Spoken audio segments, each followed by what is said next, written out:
अंबरनाथ पूर्वेच्या शिवगंगानगर परिसरात पाण्याच्या टंचाईमुळे नागरिक त्रस्त झाले आहेत.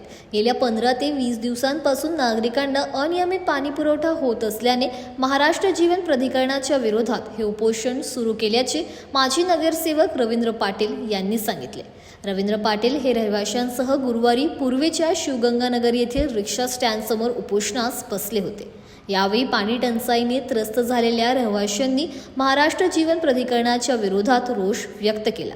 महाराष्ट्र जीवन प्राधिकरण प्रशासनाच्या ढिसाळ नियोजनामुळे ही पाणी टंचाई निर्माण होत असल्याचा आरोप स्थानिक रहिवाशांनी केला आहे. 10-15 दिवस झाले पाण्याचा खूपच त्रास आहे. लय तर लय 5 मिनिटांमध्ये 2 या 3 हंडे भरतात. त्या 2-3 हंड्यामध्ये आम्ही कसं हे करणार? मुलांना आंघोळी घालणार, स्वयंपाक करणार का घरातली कामं करणार? आणि आम्ही बिल्डिंग मध्ये राहतो, चला खाली चाळीमध्ये असतो तर आम्ही शेजाऱ्या पाजाऱ्या कोण एखादा 2 हंडे आणले असते. आता 4-4 माळ्यावर जे लोक राहतात त्यांनी खालून पाणी कुठून कसं नेणार आणि कसं यूज करणार? आता आम्ही जे उपोषण केलं हे शांत प्रकारेच केलंय. याच्यानंतर जर आमचा पाण्याचा प्रश्न जर नाही सुटला तर आम्ही डायरेक्ट वॉटर सप्लायला हंडा मोर्चा काढणार आणि मग जे होईल पुढचं त्याला सगळे वॉटर सप्लायचे अधिकारी जबाबदार राहतील. असं काही ठिकाणी तर एवढं पाणी आहे. आता सकाळी आम्ही राऊंडला जातोय तर काही ठिकाणी बोलतात की बाबा आम्हाला भरपूर पाणी आणि ते पण प्यायचं पाणी आहे. मग सगळीकडे प्यायचं पाणी येतंय, मग आम्हाला का नाही? आमच्या लाईनी तर आहेत ना व्यवस्थित. गेली 15 दिवस तर असंच चालू आहे की पाणी प्रश्न इतका भयानक झालेला आहे की इथे 40 मिनिटे 45 मिनिटे पाण्याचा येतो पुरवठा आणि त्याच्यामुळं पाणी आंघोळीपासून सुरुवात होते ते शेवटपर्यंत त्याचं नियोजन कसं करायचं हा महिला वर्गाला मोठा प्रश्न पडलेला आहे. आणि आम्ही आंदोलनं तिथे ऑफिसला जाऊन पत्रव्यवहार नगरसेवकांनी केलं पण त्याला पाहिजे तसा रिस्पॉन्स दिलेला नाही आहे, कारण यांचं नियोजनच नाही आहे. पाणी भरपूर येतोय, पाऊस भरपूर झालेला आहे, पाणी जातोय कुठे?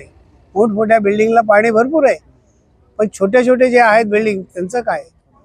आणि पाण्याचं यांचं नियोजन इतकं खराब आहे की पाण्याचं बिल इथे कल्चर म्हणजे पेविंग कल्चर जो आहे बिल व्यवस्थित भरलं जातं पण मोठमोठ्या बिल्डिंगला ही बिल तेवढंच आणि छोट्या छोट्या बिल्डिंगला ही बिल तेवढंच, कारण यांचे मीटर 80% मीटर हे नादुरुस्त आहेत आणि त्याला दुरुस्त करण्याची त्यांना गरज पडत नाही. उलट आपल्यालाच सांगतात का दुरुस्त करा आणि कुठला तरी कॉन्ट्रॅक्टर गाठा आणि त्याच्याकडून त्याला पैसे. गेल्या 15 दिवसापासून शिवगंगानगर येथे पाण्याचा पुरवठा होत नाही. वारंवार तक्रार लेखी तसे फोनद्वारे त्यांना कळवण्यात आले परंतु त्याची कुठलीच दखल घेतली नाही. त्यामुळे आज आम्हाला उपोषणाचा मार्ग पत्करावा लागला. माझी पहिली मागणी आहे का जी टाकी आमची ती टाकी 5 मीटर लेवल करण्यात यावी म्हणजे पूर्ण टाकी भरण्यात तेव्हा नागरिकांना पाणी पुरेसं येणार. एक टाकी फुल झाली का नागरिकांना 2 तास पाणी पुरेसं होतं. आता आमच्याकडे सर्वांनाच 6,500 नागरिकांना त्रास आहे शिवगंगानगरला. अधिकाऱ्यांनी चर्चा केली. आत्ताच एक 5 मिनिटापूर्वी अधिकारी येऊन गेले.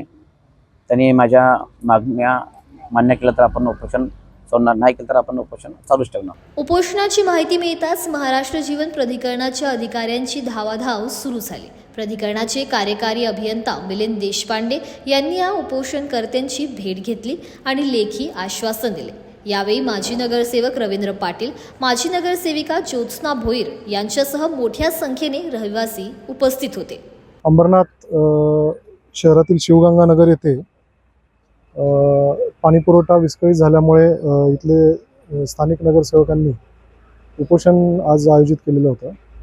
तर त्यांना आम्ही आणि आमच्या अधिकाऱ्यांनी तो पाणी पुरवठा विस्कळीत झालेला जो आहे तो व्यवस्थित पूर्वपदावरती आणण्यासाठी जे काय कार्यवाही करणं आवश्यक आहे याबाबत त्यांना आश्वासित केलेलं आहे आणि पुढील 2 ते 3 दिवसामध्ये इथला पाणी पुरवठा विस्कळीत जो झालेला होता तो पूर्वपदावरती येईल आणि सर्वांना नियमित पाणी भेटेल. याच्यामध्ये MSCBचं जे ट्रान्सफॉर्मर चेंजेसची जे कामं चालू होती मागच्या 2 आठवड्यामध्ये त्यामुळे हे प्रॉब्लेम झालेले आहेत.